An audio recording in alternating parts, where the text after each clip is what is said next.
Grace fellowship church గన్నవరానికి స్వాగతం తెలియపరుస్తున్నాను. మరొకసారి ఈ నూతన సంవత్సరంలో మొదటి ఆదివారం నాడు మీరు చేరి వచ్చినందుకు మిమ్మల్ని బట్టి దేవుని స్తుతిస్తున్నాను. Once again I wish you very happy and prosperous year. ఈ రోజున మనము కొరింథీయులకు రాసినటువంటి మొదటి పత్రిక 9వ అధ్యాయము మనము 24వ వచనం చదువుకుందాం. కొరింథీయులకు రాసినటువంటి మొదటి పత్రిక 9వ అధ్యాయము 24వ వచనం చదువుదాం. మనం అందరం కూడా మైక్ తీసుకుని చదవాలి కదా, లైవ్లో మైక్ తీసుకుని చదవండి. పద్యపు రంగమందు పరిగెత్తు వారందరూ పరిగెత్తుదురు కానీ ఒక్కడే బహుమానం పొందునని మీకు తెలియదా? అటువలే మీరు బహుమానము పొందినట్లుగా పరిగెత్తుడి. మరొకసారి చదువుకుందాం. ఇది అందరూ నాతో పాటు చదవండి. అందరూ కూడా పద్యపు రంగమందు పరిగెత్తు వారందరూ పరిగెత్తుదురు కానీ ఒక్కడే బహుమానం పొందునని మీకు తెలియదా? అటువలే మీరు బహుమానం పొందినట్లుగా పరిగెత్తుడి. మన విశ్వాస జీవితం అనేది ఒక పరుగు పందెం లాంటిది. పరుగు పందెంలో అనేకులు పరిగెత్తుతారు, కానీ పరిగెత్తే వారందరూ పాల్గొనే వారందరూ బహుమానం పొందరు. కానీ అపోస్తలుడైన పౌలు కొరింథీ సంఘాన్ని ఉద్దేశించి, అలాగే ఈ ఉదయకాలం మందు దేవుడు ఈ వాక్యం ద్వారా మనతో ఏం మాట్లాడుతున్నాడంటే, పరిగెత్తడం కాదు, పాల్గొనడం కాదు, ముఖ్యం బహుమానం పొందేటట్లుగా మనం పరిగెత్తాలి. బహుమానం పొందేటట్లుగా మనం పాలు పంపులు పొందాలన్నమాట. అందువలన ఈ ఆత్మీయ జీవితంలో, ఈ ఆత్మీయ యాత్రలో 2025వ సంవత్సరంలో దేవుడు మీకు చాలా బహుమానాలు దాచిపెట్టాడు. నమ్మితే దేవుడికి స్తోత్రం చెప్పాలి గట్టిగా.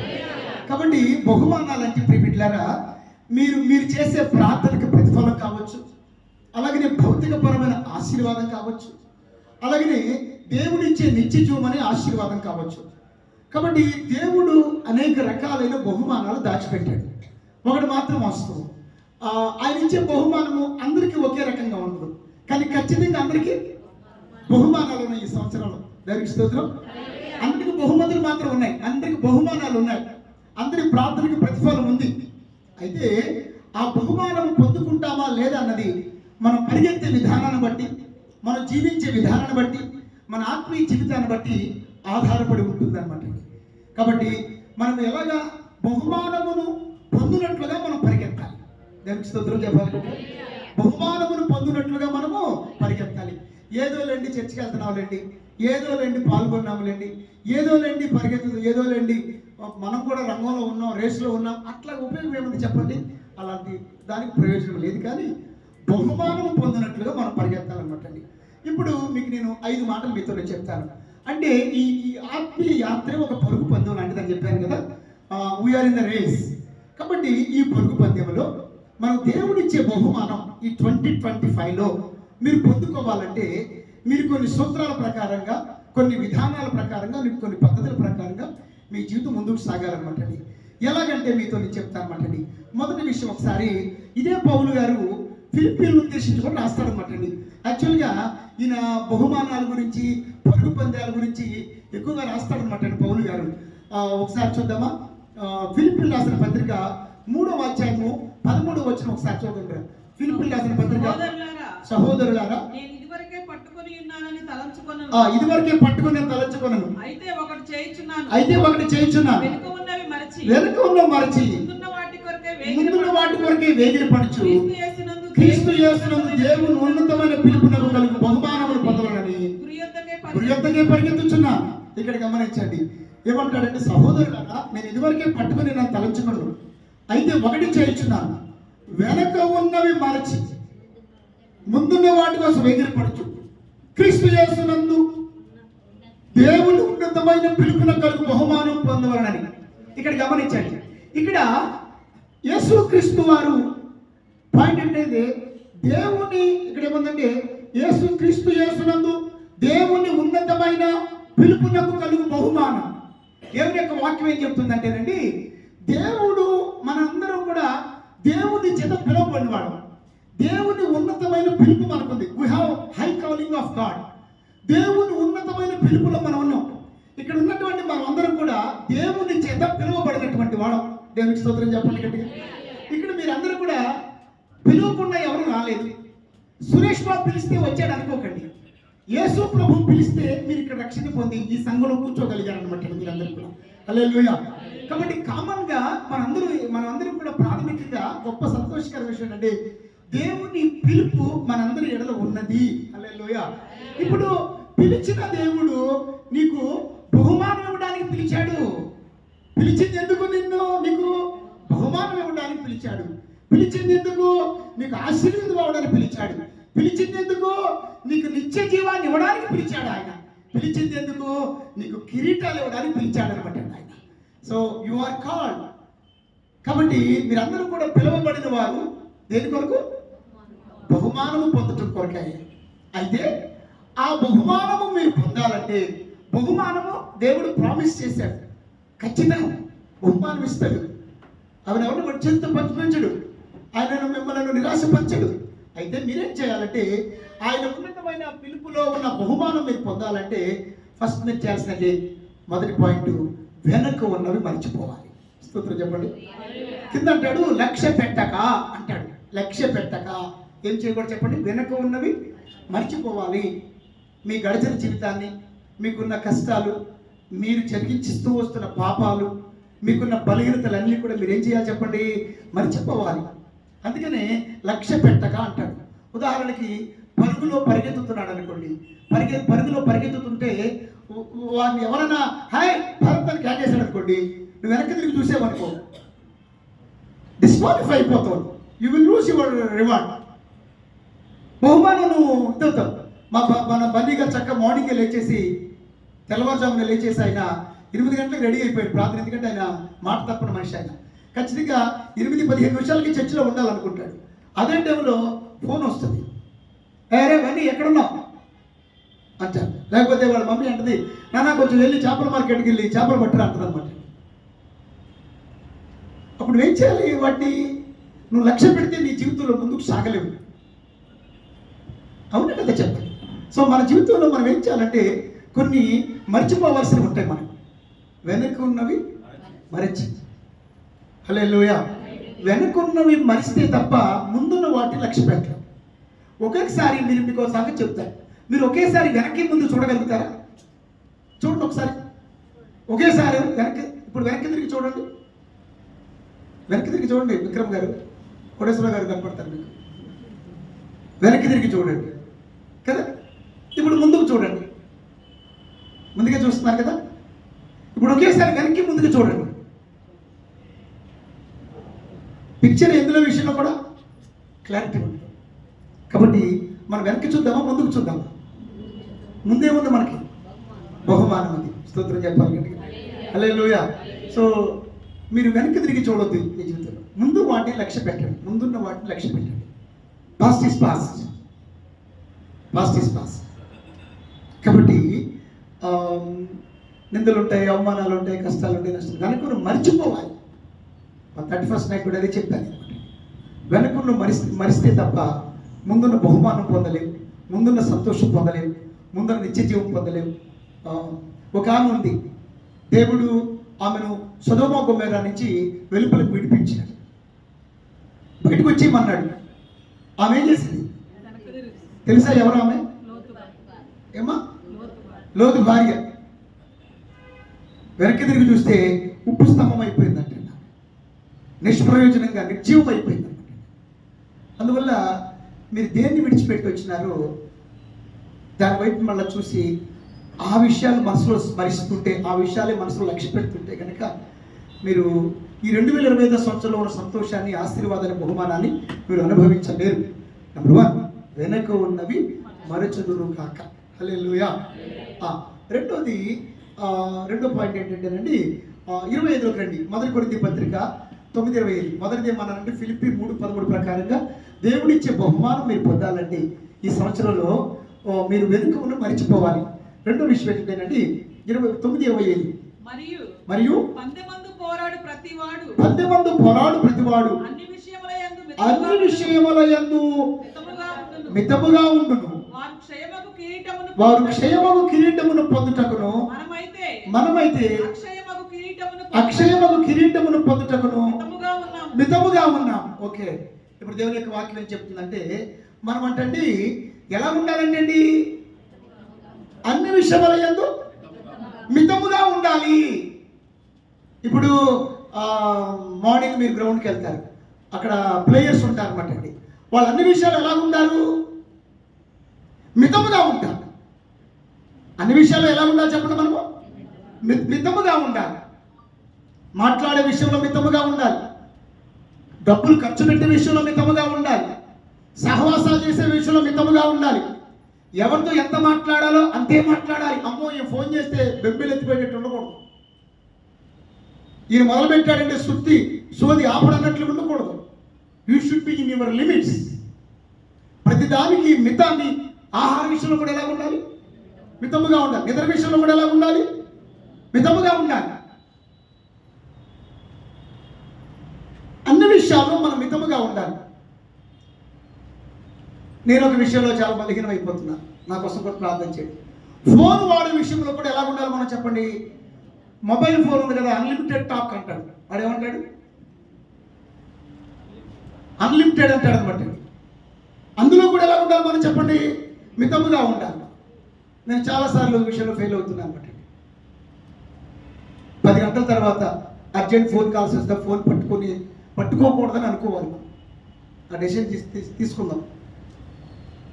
అన్నింటిలో మితంగా ఉండాలి. ఎవరితో ఎంతవరకు ఉండాలో అంతవరకు ఉండాలి. అన్నింటిలో మితం. నువ్వు లిమిట్ చేసుకోవాలి. ఖర్చు విషయంలో మితంగా ఉండాలి. ఇంకా ఏ విషయంలో మితం ఉండదు మనకి?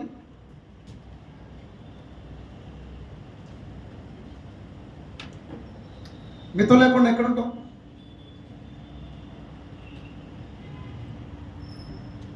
మనోళ్ళు అనొచ్చేమో, అందుకనే నన్న 3 గంటలు ఎందుకని చెప్పి మితంగా వస్తున్నాను, గంట సేపు అయినా ప్రార్థన అంటారు.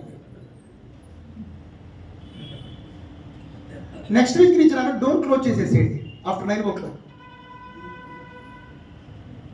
దేవుని యొక్క వాక్యం ఏం చెప్తుందంటే అన్ని విషయాలు ఎలా ఉండాలి మనం చెప్పండి? మితముగా ఉండాలి. లేకపోతే కనుక మీకు విషయం సార్, ఈ ఆటగాళ్ళు కానివ్వండి, ఈ సినిమా హీరోలు కానివ్వండి, వాళ్ళు ఏది పెడితే తినరు. ఎందుకంటే వాళ్ళ ఫిజిక్ని వాళ్ళు మెయింటైన్ చేసుకోవడానికి ఇప్పుడు పోలీస్ డిపార్ట్మెంట్లో వెంకటేశ్వర గారు చేశారు అనమాట. మీరు అన్నింటిలో ఎలా ఉండేవాళ్ళు చెప్పండి? డిపార్ట్మెంట్లో ఉన్నప్పుడు మితముగా ఉండేవాళ్ళు చెప్పండి. మితముగా ఉండేవాళ్ళు, దీన్ని కూడా ప్రకటించేవాళ్ళు కాదు కదా. అలాగనే అన్ని విషయాల్లో కూడా ఈచ్ అండ్ ఎవ్రీథింగ్ కదా. నిజంగా ఇక్కడ ఒక స్త్రీలు ఉన్నారు కాబట్టి ఒక మాట చెప్తాను అనమాట. మీ అలంకరణ విషయంలో కూడా మీరు మితముగా ఉండాలి. నేను చెప్తున్నాను, మేకప్ వేసుకోవడం, లిప్స్టిక్స్ వేసుకోవడం, ఫ్లవర్స్ పెట్టుకోవడం ఏం తప్పు కాదు. అదేమి మహాపాపంగా ఎంచట్లేదు అనమాట. కానీ మీ వస్త్రధారణ కానివ్వండి, మీ యొక్క బాహ్య అలంకరణ కానివ్వండి, మందిరములకు వచ్చేటప్పుడు మీ యొక్క బాహ్య అపీరెన్స్ కానివ్వండి మితముగా ఉంటే మంచిది అనమాట. స్తోత్రం. ఎలా ఉండాలి చెప్పండి? అన్ని విషయాల్లో కూడా ఎలా ఉండాలి మనం చెప్పండి? మితముగా ఉండాలన్నమాట కదా. ఈ మధ్య ఒకసారి భారత్తో మేము కూడా ఫీల్ అవుతుంటాం అనమాట అండి. ఒకసారి ఏమవుతుందంటే సేవకులు కూడా సరస్వక్తుల విషయంలో కూడా ఎలా ఉండాలి చెప్పండి? మితముగా ఉండాలి. ఈ మధ్య ఎక్కువైపోయింది అనమాట. అన్నదమ్ములు వరుసలు మారిపోయి బావబాంబర్తుల వరుసలకు వెళ్ళిపోయింది. అది దిగజారుతనం అవుతుంది అనమాట. అది చాలా చెత్త నానుడు అవుతుంది అనమాట. సరస్వక్తుల విషయంలో కూడా, సరసాల విషయంలో కూడా, జోకుల విషయంలో కూడా మనము ఎలా ఉండాలి చెప్పండి? అన్ని విషయాల్లో కూడా మనము మితముగా ఉందుము కాక అన్నిట్లో. ఎందుకంటే మన ఆత్మీయ జీవితాన్ని కాపాడుకోవాలి. మనం ఎక్కడ పరిగెత్తుతున్నాం చెప్పండి? దేనికోసం ఎదురు చూస్తున్నాం మనం చెప్పండి? దేవుడిచ్చేటువంటి బహుమానం కోసం మనం ఎదురు చూస్తున్నాం అన్నమాట. దేవుడిచ్చే బహుమానము మీరు పొందాలంటే ఫస్ట్ ఆఫ్ ఆల్ వెనక ఉన్నవి మీరు మర్చిపోవాలి. రెండోది అన్ని విషయముల యందు, అది నోట్ దిస్ పాయింట్. ఏంటంటే అందరే చెప్పండి ప్రతివాడు అన్ని విషయముల యందు ఎలాగంట చెప్పాలి? అన్ని విషయముల యందు మితముగా ఉండాలి. ఏంటి సార్?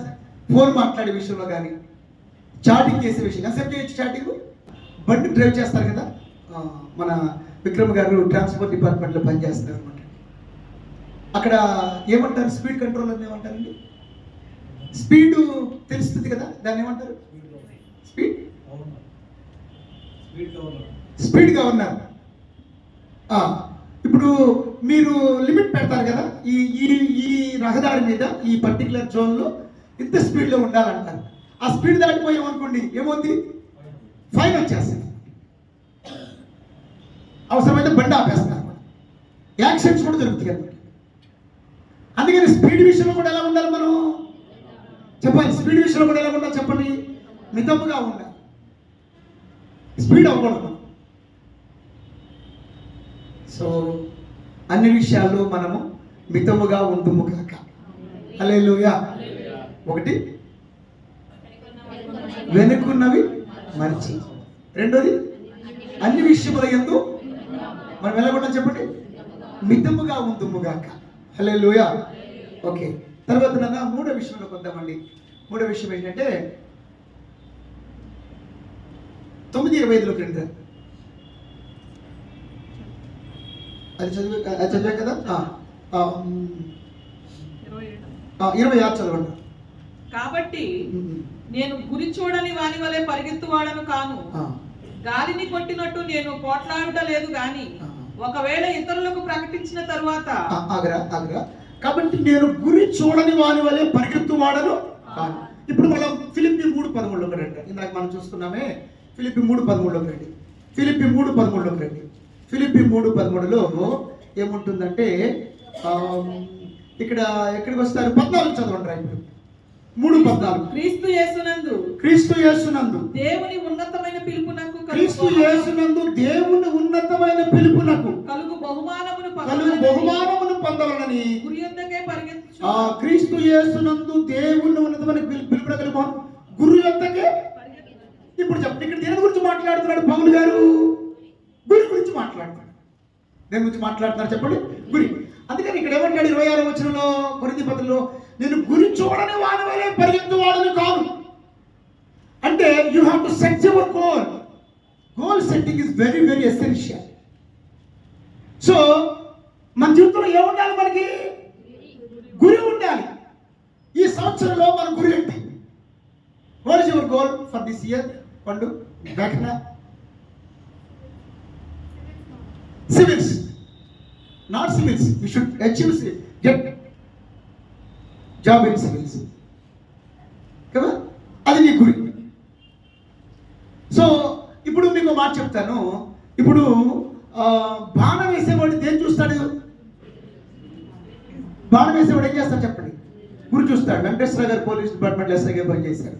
ఇప్పుడు మీరు ఎవరైనా షూట్ చేయాలనుకోండి, మీరు ఏం చూస్తారు? ఫస్ట్ ఎటువంటి ట్యూషన్ అంటారు సినిమాలో లాగా.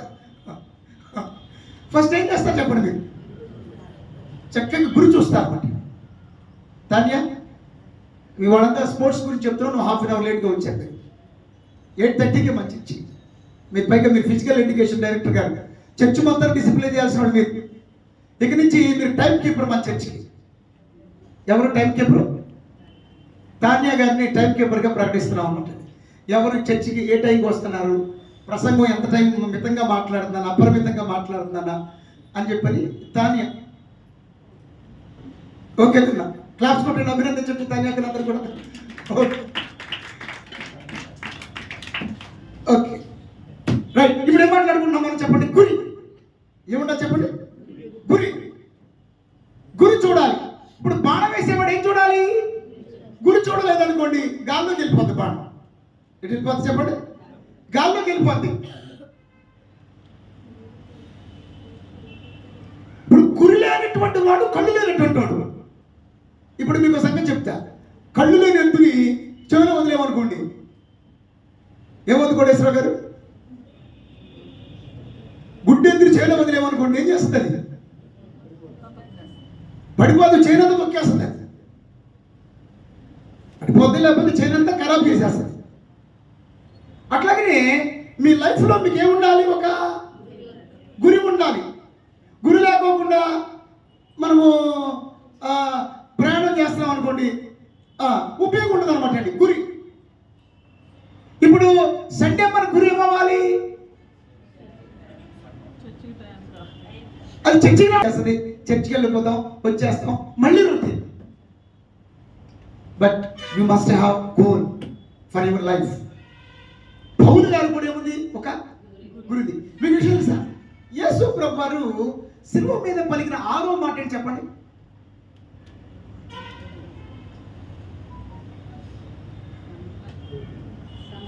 సమాప్తమైంది. Very good. ఏమన్నారు చెప్పండి?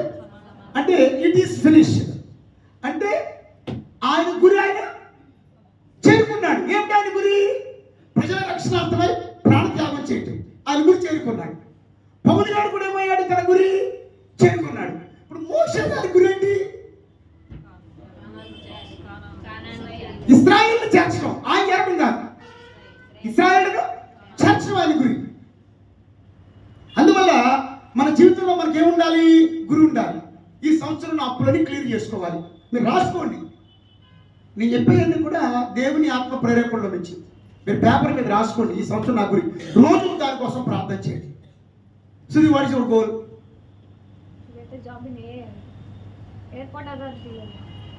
ఇంకా ఒక అరగంట సేపు ప్రార్థన చేద్దాం, 5 గంటలు ఎగుతూ అట్లా ఏమి గుర్తులు పెట్టుకోలేదు ఇంకా నువ్వు. ఓకేనా? ఫిజికల్ థింగ్స్లో జాబ్ సంపాదించాలి. ఇంకేమన్నా? MBA కంప్లీట్ చేసుకోవాలి. ఓకే నాన్న, ఇక్కడ పాయింట్ ఏంటంటే మనకు అన్ని విషయాల్లో గురి ఉండాలి. సపోజ్ ఫైనాన్సెస్ ఉన్నాయి అనుకోండి. ఫైనాన్సెస్ కూడా చాలా చాలా ఇంపార్టెంట్. ఫైనాన్సెస్ ఒక రకంగా మన శాంతిని, మన సంతోషాన్ని, మన ఆరోగ్యాన్ని, మన కుటుంబ పరిస్థితులను, మన ఆర్థిక స్థితిగతులు దెబ్బతీస్తాయి. ఆర్థిక స్థితిగతులు ప్రభావితం చేస్తాయి. అందువల్ల ఈ సంవత్సరం అంతా కూడా నేను ఫినాన్షియల్గా సఫిషియన్స్ చూడాలి, సమృద్ధి చూడాలి. నా అప్పులన్నీ క్లియర్ చేసేసుకోవాలి, నా EMI క్లియర్ చేసుకోవాలి, గురి పెట్టుకోవాలి. ఈ సంవత్సరం నేను ఒక్కసారి కూడా క్రెడిట్ కార్డు వాడకూడదు అని గురి కావాలి. నేను లేకపోతే ఈ అప్పులు నేను ఈ నెక్స్ట్ కమింగ్ 6 monthsలో తీర్చేసుకోవాలి. నేను ఎక్కడ ఇంట్రెస్ట్ కట్టే పరిస్థితి ఉండకూడదు. ఇది నా గురి. లేకపోతే ఈ సంవత్సరం నేను ఎంత సేవింగ్లో ఉండాలి. ఇది నా గురి.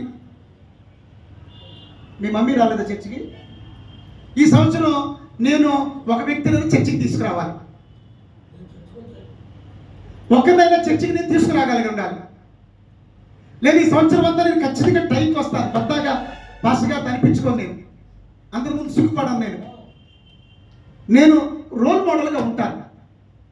నా గురి. లేకపోతే ఈ సంవత్సరం అంతా కూడా ఇందాకైనా మితంగా ఉండాలన్నాను కదా, ప్రతి శనివారం ఉపవాసం ఉంటాను. నేను ప్రతి శనివారం నేను ఉపవాస ప్రార్థనలో ఉంటాను. లేకపోతే ప్రతి బుధవారం ఉపవాసంలో ఉంటాను. ఇటువంటివన్నీ కూడా మీరు ఏం చేయాలి చెప్పండి? గురిగా పెట్టుకోవాలి. నేను దేవుడికి ఇచ్చే విషయంలో యథార్థంగా ఉంటాను ఈ సంవత్సరం అంతా కూడా.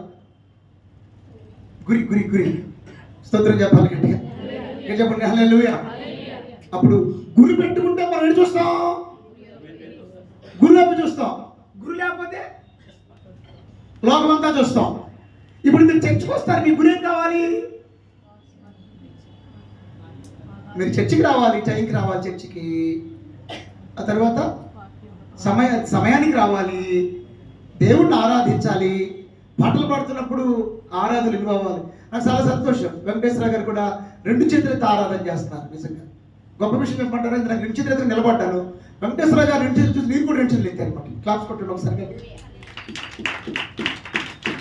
కొంతమంది చేతులు ఎక్కడ సిగ్గుపడతారు, చప్పట్లు కూడా సిగ్గుపడతారు. దేవుని దగ్గర అందరూ సమానమే. కాబట్టి నాన్న మన జీవితంలో మనము చక్కగా గురి పెట్టుకోవాలి. నేను దేవుణ్ణి ఆరాధిస్తాను. ఇక్కడేంటి మీ గురి? దేవుని ఆరాధించాలి. దేవుని వాక్యం నేను వినాలి. దైవజనుడు ఏం మాట్లాడతాడు? నువ్వు దేవుని వాక్యం వినాలనే కాన్సెప్ట్తో వచ్చావనుకోండి, నీ గురి అంతా ఎవరి మీద ఉంటుంది? వాక్యం మీద ఉంటుంది. వాళ్ళు వచ్చారా, వీళ్ళు వచ్చారా, నీ మనసు ఎట్టి లాగదు. గురి లేనోడు ఉంటాడు. ఇప్పుడు మీకు ఎప్పుడైనా విక్రమం మీరు అర్జెంట్గా డ్యూటీకి వెళ్ళాలనుకోండి, మీరేం చేస్తారు చెప్పండి? ఫాస్ట్గా వెళ్ళిపోతారు. మీకు అట్లా కాకుండా ఉండే కాలక్షేపానికి బయలుదేరేమనుకోండి, డ్రైవింగ్ ఎలా చేస్తాం? తిరిగ్గా అడు చూస్తాం, ఇటు చూస్తాం, దారి పోయేది చూసుకుంటాం, తిరిగి వెళ్తాం కదా భర్త.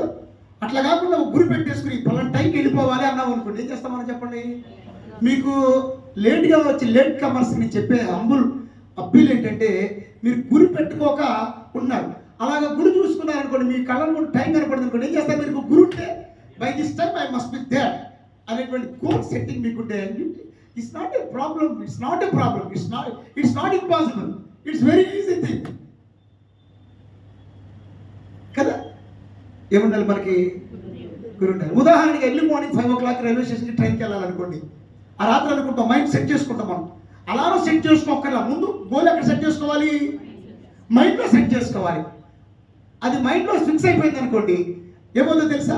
అలారం మోకముందే ఉరుక్కుమని నిలుస్తాం మనం. హల్లెలూయా. ఖచ్చితంగా 15 నిమిషాలు అక్కడ ముందు ఉంటాం మనం. ఆర్థిక విషయాల్లో కూడా, ఆత్మీయ విషయాల్లో కూడా, పిల్లల విషయంలో కూడా. Bless you. Did you set any goal for this year? What is your goal? ఇంకా అన్నిట్లో ఫస్ట్ ఉండాలి. Very good. నువ్వు ఇంకా క్లియర్గా పేపర్ మీద రాసుకో. నెక్స్ట్ వీక్ నాకు చూపించాలి నీ గోల్స్ ఏంటో. ఈ సంవత్సరానికి రాసుకో. సాటి నీ గోల్ ఏంటి?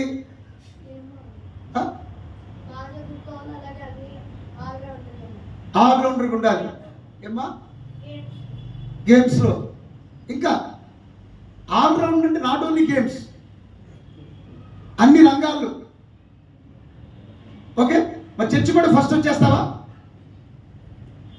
చర్చి కూడా ఫస్ట్ వచ్చేసి మా మమ్మీ డాడీ సంగతి పట్టించుకోకండి, లక్ష్య పెట్టకండి.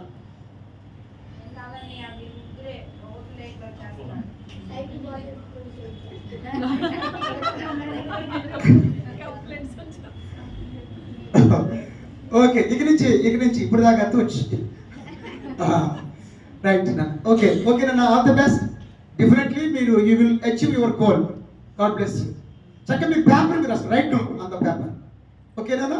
పేపర్ మీద పెట్టుకుని, మీ బైబిల్లో పెట్టుకుని రోజు ప్రేయర్ చేయండి. దేవా, this is my goal, help me, enable me to reach, achieve my goal అని ప్రార్థన చేసుకోండి. All the best. You will become all rounders. Good. God bless you. కాబట్టి ఇది రేవంత్, ఏది రిషిత రాలేదా? ఓకే. కాబట్టి రిషిత ఉంది. రిషిత గోల్ ఏంటిది? ఖచ్చితంగా నేషనల్ ఇన్స్టిట్యూట్లో సీట్ సాధించాలి. కాబట్టి నన్ను పేపర్ మీద రాసుకోండి. ప్రైజ్ నీకు ఏదైనా గోల్ ఉందా ఈ సంవత్సరం? ఏంటి చెప్పు. ఎన్సీసీలో గార్డ్ ఆఫ్ ఆనర్ ఛాన్స్ తెచ్చుకోవాలి. Very good. నువ్వు చక్కగా రాసుకుని ప్రార్థన చేసుకో. ఖచ్చితంగా దేవుడు ఆనర్ నీకు ఇస్తాడు. ఇంకా జ్ఞానవంతుడిగా ఉండాలి.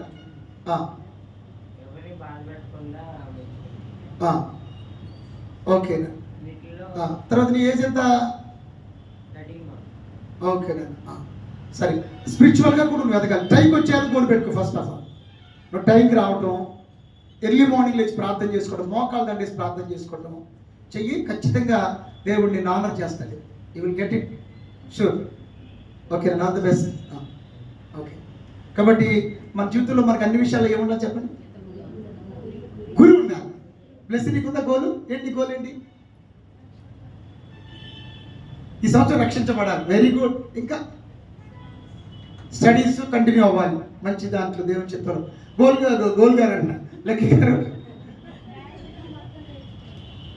Very good. క్లాప్స్ కొట్టి ఆల్ ద బెస్ట్ చెప్పాడు లక్కీకి. ఒకసారి చైర్ మీద ఎక్కేసేయండి అన్న మీరు, మీ ఆనవాయితీ ప్రకారంగా. అదే మీకు ఆనర్. హల్లెలూయా. క్లాప్స్ కొట్టి అందరూ కూడా ఆల్ ద బెస్ట్ చెప్పండి. అందరూ కూడా నన్ను ఫీల్ అవ్వకు, నన్ను ఎప్పుడు ఎక్కించట్లేదు, ఆయన ఎక్కిస్తున్నాడు. అది ఆయన దగ్గర గౌరవం, అది దేవుడు ఇచ్చిన ఘనత అయింది. నువ్వు ఫీల్ అవ్వకు. ఈ సంవత్సరంలో ఎప్పుడో రోజు వస్తుంది నీకు కూడా chance. Okay, all the best నాన్నలకి. ఖచ్చితంగా రాత్రి కూడా వేయకపోవడం నీ గురించి చెప్పాను. ఇప్పుడు ఇది నీదా? కొత్తదా? నీది వాడలేదా? ఓకేనా?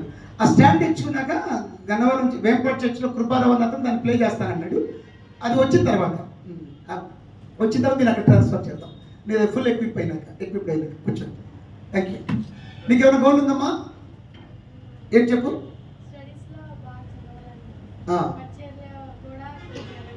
Very good. చప్పట్లు కొట్టోసారి గట్టిగా. గాడ్ బ్లెస్ యు తల్లి. I love you so much. Beautiful goal. అది కావాలి. చదువులో బాగుండాలి, పరిచయంలో కూడా బాధపడుతుంది. మా తమ్ముడు వాడపడుతున్నాడు, నన్ను గోడ పక్కనే కూర్చుంటాను వచ్చిన దగ్గర నుంచి అని చెప్పని. ఈ సంవత్సరంలో దేవుడిని బహుగా వాడుకొనును గాక.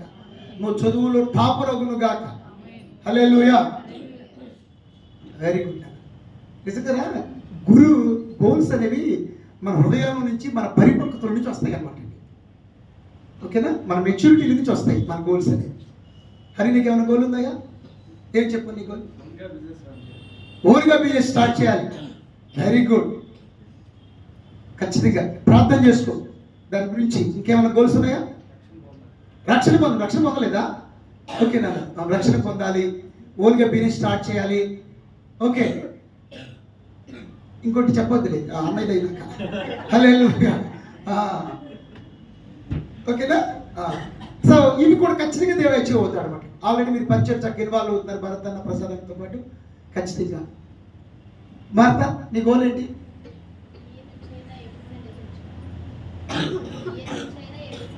Very good. క్లాప్స్ కూడా అందరూ ఆమె చెప్పండి అందరు కూడా. మార్త, హల్లెలూయా. చెల్లి మార్త మన సామెలో వాళ్ళ సిస్టర్ గారు. మార్త తను మ్యారీడ్, 2 పిల్లలు. మన చర్చ్ మెంబర్ యాక్చువల్గా గన్నవరం చర్చ్కి వచ్చేది, మంచి కొన్ని గ్యాప్ వచ్చారు. సుగుణ తను నర్స్గా పనిచేస్తాను, స్టాఫ్ నర్స్గా. తను ఈ సంవత్సరం అయినా ప్రతి ఆదివారం నీ చర్చికి రావాలని గురిగా పెట్టుకుంది. ఆమె ఖచ్చితంగా మీరు పేపర్ మీద రాసుకోవాలి. మీ అందరికీ గురులు ఉండుంటే చెప్పండి. కాబట్టి అసలు గురు లేనోడు కళ్ళు లేనోడు. చెప్పండి. గురి లేకపోతే కళ్ళు లేని ప్రయాణం అవుతుంది. సో మీరు గురి పెట్టుకుంటే గురి ఎంతకు చేరతారు. అప్పుడు దేవుడు మీకు ఏమిస్తాడు? బహుమానం ఇస్తాడు. మీకు సంగతి చెప్తాను, ఒక ఇంట్రెస్టింగ్ స్టోరీ. ఇప్పుడు గొలియాతు వస్తాడు కదా, ఎవరి మీదకి వస్తాడు? ఇశ్రాయేలు మీదకి వస్తాడు గొలియాతు వచ్చినప్పుడు సౌలు రాజు కూడా భయపడిపోతాడు. నేను వెళ్ళలేనేమోనని, నేను జయించలేని భయపడిపోతాను. అప్పుడు గొలియాతును చూసి అందరూ భయపడు. 40 దినాల పాటు వీళ్ళందరినీ భయపెడుతున్నాడు అనమాట. భయపెడుతుంటే అప్పుడే దావీదు వచ్చి అంటాడు అనమాట, ఏందా భయపడుతున్నారు అందరూ అంటాడు అనమాట. ఏం భయపెట్టమంటారా బాబు, అందరూ భయపడిపోతున్నారు. ఈ ఫిలిష్తీయుడు గొలియాతు వచ్చి, ఎవరైనా మీలో మగాడు ఉంటే రండి, వీరుడు ఉంటే రండి, నాతో పెట్టుకోండి, నన్ను ఓడించండి అని చెప్పి సవాల్ చేస్తున్నాడు. ఎవరు ఆ ఛాలెంజ్ని స్వీకరించలేకపోతున్నారు అంటుందన్నమాట.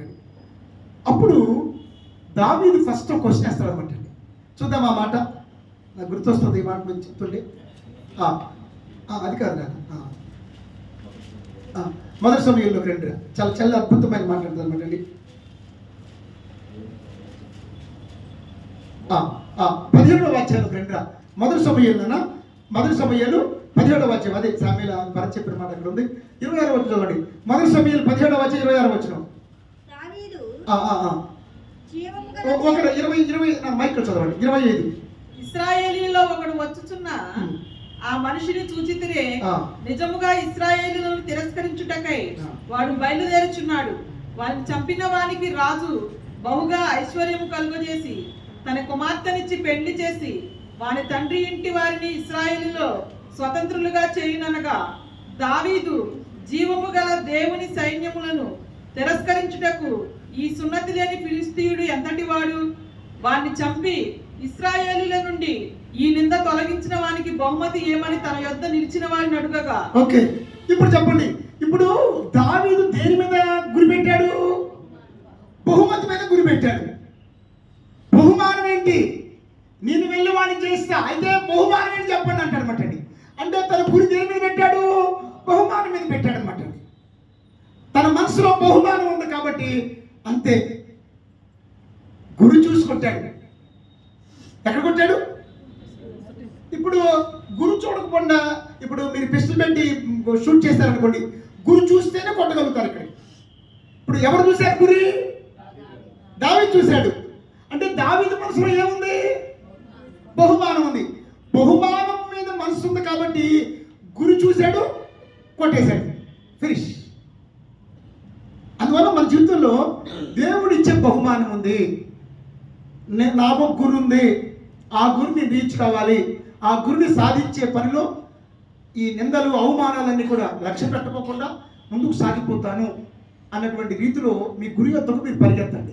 ఖచ్చితంగా దేవుడు బహుమానం మీరు పొందగలుగుతారు అనమాట. Hallelujah. Goal setting is very very important అనమాట. Set your goal. మొన్న వెంకటేశ్వర గారు వాళ్ళు Gannavaram Vempalli church fund raising అయిన తర్వాత వచ్చారు అనమాట. మన గన్నవరం చర్చ్ కూడా చాలా మనకు స్థలం కావాలి కదా, స్థలం గురించి ఆలోచన చేద్దాం అన్నారనమాట. మన గన్నవరం చర్చికి గోల్ ఏంటి? స్థలం కావాలి మనకి. ఫస్ట్ ఆఫ్ ఆల్ స్థలం కావాలి, అది మన గురి. వేంపాడు ఏమో మెయిన్ అది హెడ్ క్వార్టర్ చర్చ్ ఏమో ఒక బిల్డింగ్ కట్టుకోవాలి మనం, అది గురి కదా. కాబట్టి ఇంకెంత ముందు కూడా ఇప్పుడు ఏదో మనకి ఏదో బల్లారాధనలో చర్చ్ నిండుతుంది, అట్లా కాదు. ఎవ్రీ సండే కనీసం మనం న్యూ చర్చ్లోకి వెళ్ళేంత వరకు 100 మంది ఇక్కడ సండే వర్షిప్ చేయాలన్నమాట. అది మీ గురిగా కట్టుకుని ప్రార్థన చేయండి మీరు అందరు కూడా. హల్లెలూయా. ఈ సంవత్సరం మన గురి ఏంటంటే every Sunday there must be 100 people for worship. ఆమె చెప్పండి అందరు కూడా. హల్లెలూయా. ఇప్పుడు వెళ్ళేటప్పుడు అయినాక లెక్క పెట్టరు, ఈరోజు ఎంతమంది ఉన్నారు లెక్క పెట్టి మనకి ఎంత రీచ్ అవ్వాలో మన అర్థం అవుతుంది అన్నమాట. ఆ గురి రీచ్ అవ్వాలంటే మీరు ఎంత కష్టపడాలి. హల్లెలూయా. అంటే మన చర్చ చిన్నది కాబట్టి ఇక్కడ వరకు అంటున్నాను, కొత్త ప్లేస్లోకి వెళ్ళేంత వరకు. అందుకంటే ఎక్కువ వచ్చినా కూడా మెట్ల మీదకి వచ్చేవాళ్ళకి. అది మినిమం గురి అనమాట ఈ సంవత్సరానికి గురి. ఒకటి, బహుమానం పొందాలంటే ఏమన్నాను? వెనక్కున్నవి మర్చిపోవాలి. 2, అన్ని విషయాలు మితముగా ఉండాలి. 3, గురిని కలిగి ఉండాలి. ఏముండాలి చెప్పండి మనకి? గురిని కలిగి ఉండుట. హల్లెలూయా. ఏం కలిగి ఉండాలి చెప్పండి? ఈ సంవత్సరం మీ గురి ఏంటి చెప్పారు ఇందాక నాకు మీరు? ఏం చెప్పండి?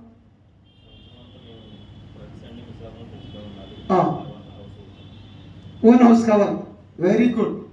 స్తోత్రం. హల్లెలూయా. ఆమేన్. తర్వాత నాన్న ఇక్కడ కొరింథీ పత్రికకు రండి. మన కొరింథీ పత్రికలో ఉన్నాం కదా, 9వ వచనం ఒక 2 మాటలు నేను అనమాట. గురి గురించి ఎక్కువసేపు మనం మాట్లాడుకున్నాం. ఓకే, 27లోకి రండి రా.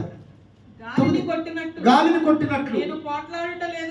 కొట్టినట్లు నేను పోట్లాడటలేదు కానీ ఒకవేళ ఇతరులకు ప్రకటించిన తర్వాత నేనే భ్రష్టుడనైపోదునేమో నా శరీరం నలగగొట్టి దాన్ని లోపర్చుకొంచున్నాను. ఇప్పుడు చెప్పండి, నా శరీరమును. ఇప్పుడు చెప్పండి, నీకు దేవుడిచ్చే బహుమానం కావాలని నువ్వేమవ్వాలి? నలగగొట్టబడాలి. దేంటంట? నా శరీరమును నేను నలగగొట్టుచున్నాను. మీకు మాట, శరీరం ఎంత నలుగుతుందో ఆత్మ అంత ప్రకాశిస్తుంది అన్నమాట. శరీరం నలగాలి. శరీరం ఎలా నలిగింది చెప్పండి? ఏనా? ఉపవాసం, ఇంకా మోకాళ్ళ ప్రార్థన, ఇంకా ఏమా మినిస్ట్రీ చేయటం. యాక్చువల్గా నేను మన ప్రసంగం అయిపోవడం వచ్చింది. నిన్న నేను వేంపాడు నడుచుకుంటూ వెళ్ళాను. లాస్ట్ టైం నుంచి ఎప్పటి నుంచి నేను అదేదో మొక్కుబడి లాంటిదేం కాదు కానీ నడుచుకుంటూ వెళ్ళాలని అనిపిస్తుంది అనమాట. ఎందుకంటే బైకుల మీద తిరుగుతున్నాం, కార్లో ఎప్పుడు కంఫర్ట్ జోన్లో ఉంటాం అనమాట. కంఫర్ట్ జోన్లో ఉంటాం. మీకు విషయం తెలుసా, నాది కాపరు పని. ఇప్పుడు గొర్రెల కాపర్లు ఉన్నారు. గొర్రెల కాపర్లు ఎట్లా వెళ్తారు చెప్పండి? గొర్రెల కాపర్లు మైళ్ళు కొద్ది ఏం చేస్తారు చెప్పండి? వాళ్ళు నడుచుకుంటూ వెళ్తారు అనమాట. యేసు ప్రభు కూడా సేవ ఎలా చేశాడు? ఆయన కాలినడకన చేశాడు. ఆయన ఆనాడు పౌలు గారు కూడా అంతే. ఫారెన్ వాళ్ళకి షిప్లు ఎక్కేవాళ్ళు అనమాట. అంటే రోజు నేను నడిచి చేయలేదు, కానీ నాకు ఎందుకు అనుకున్నాను అనమాట అంటే కొన్నిసార్లు మన ఫిజికల్ స్ట్రెయిన్ అవ్వాలన్నమాట. ఫిజికల్ స్ట్రెయిన్ తీసుకోవాలి, మనం శారీరకంగా నలగాలన్నమాట. కాబట్టి అంటే నాకు తెలుసు నా మోకాళ్ళు ఎప్పుడు వస్తాయని చెప్పని. మీకు విషయం, మన మన మన మన మన మన మన జీవితంలో అత్యంత ప్రమాదకరమైనది శరీరం. ఆత్మ సిద్ధమే కానీ బలహీనం అంటే మంచిది కాదని అర్థం. కాబట్టి ఇప్పుడు మన తాన్య ఉంది, మీరు గోల్స్ అచీవ్ అవ్వాలంటే ముందు మీరు దేని కంట్రోల్ చేసుకుంటారా? శరీరాన్ని ఏం చేస్తారు? మీరు నలగొడతారు. నేను మొన్న గ్రౌండ్లో అప్పుడప్పుడు వెళ్తాను. వెంకటేశ్వర గారు, కోటేశ్వర గారు రెగ్యులర్గా వెళ్తారు. వాకర్స్ అసోసియేషన్ కూడా వాళ్ళు ఉన్నారు. ఆ మధ్య వేసవి కాలంలో ఒక రోజు వెళితే ఏమైందంటే ఒక పిల్లగాడు ఉన్నాడు, సేమ్ మన లక్కీ అంత ఉన్నాడు అనమాట. అక్కడ ఒక ఆయన ఫిజికల్ ఎడ్యుకేషన్ టీచర్ ఉంటాడు, ప్రైవేట్ స్కూల్లో చేస్తాడు. ఏం పేరురా? నాగరాజు కాదు, నాగరాజు మీ గవర్నమెంట్ టీచర్ కదా. అతను ప్రస్తుతం ఫుట్బాల్కి వచ్చారు కాదనుకుంటారా? అంటే నేను చెప్పే దాన్ని బట్టి మీరు అంచనా వేద్దరు. అతను లక్కీ అవుతున్నాడు అనమాట అండి. ఒకరోజు మార్నింగ్ నేను వేసవికాలంలో గ్రౌండ్లో ఉన్నాను అనమాట అండి. ఉంటే ఒక ఆ సైజు పిల్లలు 10 మంది ఉన్నారనమాట అండి. అందులో 2-3 పిల్లలకి ఏం చేశాడంటే ఒక కారు టైర్ కట్టారనమాట అండి. ఒక కారు టైర్ ఉంది, ఆ కారు టైర్కి తాడు కట్టారు. ఆ తాడు ఆ పిల్లోడు నడుము కట్టాడనమాట. నడుము కట్టి గ్రౌండ్లో పరిగెత్తమంటున్నారు అనమాట అండి. చూసారా మీరు ఆ సన్నివేశం కూడా? వాడిని పరిగెత్తమంటున్నారనమాట అండి. వాడు పరిగెత్తలేకపోతున్నాడు అనమాట అండి. కారు టైర్ చాలా బరువుగా ఉంటుంది, ట్యూబ్ కాదు టైరు. వాడి నడుము కట్టుకుని పరిగెత్తాలన్నమాట. వాడు పరిగెత్తలేకపోతుంటే ఇంత పెద్ద మట్ట పెట్టి వాడిని కొడుతున్నాడు అనమాట అండి. ఆయన వాడు కేకలు పెట్టుకుంటే పరిగెత్తుతున్నాడు అనమాట. నాకు ఆశ్చర్యం, చెప్పులు కూడా లేవు, చిన్న పిల్లాడు పరిగెత్తుతున్నాడు అనమాట. కానీ వాడంతా శారీరక, ఇప్పుడు మీరున్నారు ఒక పివి సింధునో లేదంటే ఒలింపిక్ అథ్లెట్స్, పెద్ద పెద్ద ఛాంపియన్స్, వాళ్ళు ఎంత శారీరక శ్రమ చేస్తుంటారో చెప్పండి. మన ఈ మధ్య కూడా ఏకుండూరు అతను ఒక రన్నింగ్ రేస్లో హార్ట్ అటాక్ వచ్చి చనిపోయాడు అనమాట మొన్న పోలీస్ సెలక్షన్స్లో. అవును కదా చెప్పండి. వాళ్ళు ఎంత రొప్పుతో ఎంత శారీరక శ్రమ పడతారో చెప్పండి. కాబట్టి అంత శారీరకంగా నలగకపోతే మీరు కంఫర్ట్ జోన్లో ఉంటే మీకు బహుమానం ఉండదు. మీరు శారీరకంగా, మీకు మాట చెప్తాను, అసలు రైతులు చూడండి ఎంత శ్రమ పడతారో చెప్పండి. రైతులు ఎంత కొంతమంది పిల్లలు సంకరేసుకుని పాలు తాగి తల్లులు సంకరేసుకుని భారతంతో మట్టి తవ్వుతుంటారు అన్నమాట. కాబట్టి మీ జీవితంలో కూడా నీవు ఒక ఆత్మ సంబంధిగా, ఒక స్పిరిచువల్ పర్సన్గా, స్పిరిచువల్ బీయింగ్గా నువ్వు కూడా ఏం చేయాలంటే శారీరకంగా ఏమో చెప్పండి, నీవు నలగాలి. మోకాళ్ళు నొప్పులు పట్టేంత వరకు ప్రార్థన చేయగల మోకాళ్ళు ఒగితే కనుక. నేను అతిశయంగా చెప్పట్లేదు, నేను ఇక్కడ వచ్చి కూర్చున్నానంటే మోకాళ్ళు దండేసి ప్రార్థన చేస్తాను. ఒక్కోసారి ఏం చేస్తానంటే మోకాళ్ళ మీద చర్చంతా తిరుగుతాం మీ అందరి కోసం ప్రార్థన చేస్తూ, మోకాళ్ళ మీద రౌండ్ వేసి తిరుగుతాను అనమాట. మరొకసారి ఏం చేస్తానంటే శాంత భూమి మీద పడుకుని శాస్త్రాంగపడి ప్రార్థన చేస్తుంటాను. అందువల్ల నేను వెళ్తుంటే అంతసేపు ప్రార్థన చేసుకుంటాను వెళ్ళాను అనమాట. అంతసేపు దేవుని స్తుతించు దేవా. ఎందుకంటే నేను ఒక ఆత్మ సంబంధిగా మీకు కనపడాలంటే నా శరీరం మరుగవ్వాలి. నా శరీరం నలిగితేనే నాలో ఉన్న ఆత్మ పురుషుడు. అందుకని రెండు ఉంటాయి, ఒకటి బాహ్య పురుషుడు, రెండు ఆంతర్య పురుషుడు. కాబట్టి నేను తొలగిపోవాలి, నేను కనపడకూడదు, నాలో క్రీస్తు కనపడాలి. నా దేహం దేవుని ఆలయంగా మార్చబడాలంటే, మీలోకి దినదినము క్రీస్తు సారీప్యం రావాలంటే యేసు క్రీస్తు కూడా ఏమయ్యాడు చెప్పండి. ఈ లోకలు ఎలా ఉన్నాడు చెప్పండి, ఎంత నలిగిపోయాడు చెప్పండి. నువ్వెంత నలుగుతావో అది శ్రమల ద్వారా కానివ్వండి, ఫిజికల్గా కానివ్వండి, నువ్వు అంతగా ప్రకాశిస్తావు. హల్లెలూయా. ఎంత నలిగితే అంత బహుమానం మీకు. స్తోత్రం చెప్పండి. హల్లెలూయా. ఇప్పుడు మీరు చెప్పండి, ఇప్పుడు మనకి పాస్టర్ గారు చెప్పే ఉపవాసం ఇష్టం ఉండదు, నువ్వు నలకపోతే ఏం చేస్తాడు దేవుడు? ఏదైనా నువ్వు నలగడం ఇష్టం లేదు ఏం చేస్తాడు ఆయన? నిన్ను ఎలా నలకొట్టాలో నలకొడతాడు. ఇప్పుడు దేవుడు నలుకుంటేదాకా ఉందామా, మనమే నలుగుదామా చెప్పాలి? మనమే నలుగుతాం. మీరేమనుకోకండి, చెప్తున్నాను, ఏమనుకోండి, నువ్వేమనుకోక. జస్ట్ 3 మోషన్స్ 3 వామిటింగ్స్ అయినాయి అనుకోండి. అదిదా ఇస్తే నా కోసం ప్రార్థన చేస్తా, 3 రోజులు ప్రార్థన చేసుకుని కుర్చీలో కూర్చోని ప్రార్థన చేసుకుంటాను ఇస్తా అంటాడు అనమాట. ఆ పరిస్థితి ఇప్పుడు కలగకూడదు. నేను సో చెప్పండి కండి. హల్లెలూయా. బన్నీ నలుగుతావా నలగొట్టమంటావా? ఏమో నువ్వు నలగాలంటే 5 గంటలు లేవాలి, 8 గంటలు ఇక్కడ ఉండాలి, ఆదివారం పరిచయంలో ఉండాలి. నలుగుతుంటారు. ఇప్పుడు భరత్ లాంటి వాళ్ళు, కొంతమంది నాతో ఉండే సహచరులు నలుగుతుంటారు. మన రోజున యాక్చువల్గా ప్రసాద్ ఎక్కువ నలుగుతుంటాడు. యాక్చువల్గా తను కంఫర్ట్గా డ్యూటీ చేస్తాడు. డ్యూటీ చేసిన తర్వాత మళ్ళీ వస్తాడు. మన మధ్యాహ్నం దాకా డ్యూటీ చేశాడు. మళ్ళీ నేను ఆ రోజున ఇక్కడ ఒక పేషెంట్కి వెళ్ళి ప్రార్థన చేశాం. ఆ పేషెంట్కి ప్రార్థన చేసిన తర్వాత వాళ్ళ ఆత్మూరు తీసుకెళ్ళా, పట్టుబడి తీసుకెళ్ళా, వాళ్ళతో మాట్లాడుతున్నా, వాళ్ళతో ప్రార్థన చేస్తున్నా. నేను టైం చూడలా. ఎప్పుడు వీళ్ళు నా దగ్గరికి 7 గంటలకు వచ్చినారనమాట. నేను చూస్తుంటే నేను పట్టుబడిలో నా ప్రార్థన అయ్యేటప్పటికి 10:30 అయిందనమాట. అప్పుడు టైం చూస్తే 10:30 అయిందనమాట. అప్పుడు ఇంటికి వచ్చేప్పుడు 11 అయిందనమాట. మళ్ళీ మార్నింగ్ ఆయన డ్యూటీకి వెళ్ళాలన్నమాట. కాబట్టి ఖచ్చితంగా మీరు ఎంత వెలుగుతారో దేవుడు అంత బహుమానం మీకు ఇస్తాడనమాట. స్తోత్రం చెప్పండి గట్టిగా. హల్లెలూయా. కాబట్టి మన జీవితంలో బహుమానం కావాలంటే మనం ఏమవ్వాలి చెప్పండి? నలగొట్టబడాలి. హల్లెలూయా. ఇప్పుడు మీరున్నారు వెంకటేశ్వర గారు, మీకు డ్యూటీ అయిపోయింది, ఆ పొద్దుక వాకింగ్ ఏంటి, ఇంట్లో కూర్చోవచ్చు, మీ ఇద్దరు కూర్చోట్లా. మీకు ఆరోగ్యం అనే బహుమానం కావాలంటే, ఉన్నన్నాళ్ళు సంతోషంగా మంచి ఆరోగ్యంగా ఫిట్నెస్ ఉండాలంటే మీరేమవ్వాలి చెప్పండి? నలగాలి. మీరు నిజంగానండి పాస్టర్లు నలగటం తక్కువైపోయింది. పాస్టర్లు ఎంత బాగా నలిగితే అంత బాగా సంఘం అభివృద్ధి చెందుతుంది అనమాట. హల్లెలూయా. ఏమవుదాం చెప్పండి మనము నలగాలి. నా వయసులో ఉన్న వాళ్ళు అత్యవసరమైతే తప్ప మోకాళ్ళు వంచకుండా ప్రార్థన చేయొద్దు. మోకరిల్లండి, ఎర్లీ మార్నింగ్ లేవండి, నలగండి. అందుకనే నలిగిన వారి ప్రాణమును ఉజ్జింప చేయడానికంట నలిగిన వారికి సమీపంగా ఉండే దేవుడు అనమాట. యెషయా గ్రంథంలోకి రండి ఒకసారి. యెషయా గ్రంథంలోకి రండి. యెషయా గ్రంథము లోకి రండి. 57:15 రండి ఒకసారి. యెషయా 57:15 రండి ఒక మాట. యెషయా 57:15. మహాగణుడు, మహోన్నతుడు, పరిశుద్ధుడు, నిత్య నివాసియునైన ఇలాగ సెలవిచ్చుచున్నాడు. నేను మహోన్నతమైన పరిశుద్ధ స్థలములో నివసించువాడను. అయినను వినయము గల వారి ప్రాణమును ఉజ్జీవింపచేయుటకును, నలిగిన వారి ప్రాణమును ఉజ్జీవింపచేయుటకును,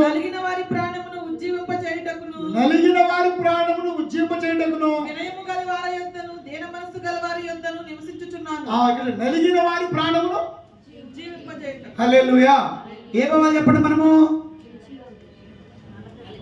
నలగాలి. ఇప్పుడు మోషే గారు నలిగాడా లేదు చెప్పండి. మీకు మోషే గారు ఎంత కంఫర్ట్ జోన్లో ఉన్నవాడు, రాకుమారుడిగా పెరిగాడు. ఎంత కంఫర్ట్ జోన్. 40 ఏళ్ళు ఎక్కడ నలిగాడు ఆయన?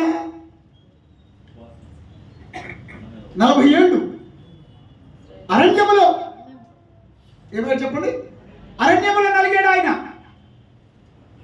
అలాగనే మరి యోసేపు కూడా ఎన్ని శ్రమలలో నలిగిపోయాడు చెప్పండి. గుర్తుపెట్టుకోండి, మీరు మీ జీవితంలో శ్రమలు అనేవి వస్తుంటాయి. శ్రమలలో నలగటం వేరు, శారీరకంగా నలగటం వేరు. మీరు టైంకి రావాలంటే 5 గంటలకు లేచి నలగాలి. మీరు చికెన్ సాయంకాలం వండుకోండి, లేదా 1 గంట దాకా వండుకోండి. చికెన్ ఉడకపోతే టైంకి మాత్రం రండి. స్తోత్రం చెప్పండి గట్టి. హల్లెలూయా. ఏమవ్వాలి చెప్పండి. నలగాలి. నలిగితేనే ఏముంది మీకు? బహుమానం ఉంది. ఒకటి పాయింట్ ఏమన్నాను? మీకు బహుమానం కావాలంటే ఏమో వెనుక ఉన్నవి మర్చిపోవాలి. రెండోది, అన్ని విషయాలలో మితముగా ఉండాలి. గురిని కలిగిన జీవితం జీవించాలి. అన్ని విషయాలు ఏమో చెప్పండి. నలగ కొట్టబడాలి. హల్లెలూయా. అంటే శరీరం నలగాలి. ఫస్ట్ ఆఫ్ ఆల్ ఏమో చెప్పండి. నా శరీరము నలగొట్టుకొనుచున్నాను. Your body should be crush. శరీరం నలగాలన్నమాట. నువ్వు నలగ కొట్టబడిన అనుభవంలో ఉంటేనే దేవుడు మీకు మాట చెప్తారు. ఈ పనికి మాలిందండి ఏది? నేను సేవలోకి వచ్చిన కొత్తలో కల్పన అబ్రహాం గారు ఉండేవాడు అనుకుంటున్నాను. మీరు ఏమో తెలుసుగా మారిస్తారు. కల్పన అబ్రహాం గారు మంచి ఉద్యోగ ప్రసంగికులు, నన్ను ఎంతో బలపరిచాను. ఒకసారి అంట ఆయన అన్నాడు, నేను అప్పుడు 20 ఏళ్ల క్రితం సంగతి, అప్పుడు జస్ట్ నేను 30sలో ఉన్నాను. ఆయన అన్నాడు, నాన్న నువ్వు జాగ్రత్త, యవనస్తులు నువ్వు ప్రార్థనకి వెళ్ళిన చోట కూడా జాగ్రత్తగా ఉండు. మనం మంచివాళ్ళమే, మన శరీరం మాత్రం మంచిది కాదని కూడా అనుకుంటాడు. మన మంచివాళ్ళమే, మన శరీరం మాత్రం మంచిది కాదని కూడా అనుకుంటాడు. అందుకనే మనం నలిగితే ఏమవుతుంది? గలతీ పత్రికలకు రండి ఒకసారి. మనం నలిగితే ఏం నలిగిపోద్ది? గలతీ పత్రికలకు రండి ఒకసారి. గలతీ పత్రికలకు రండి.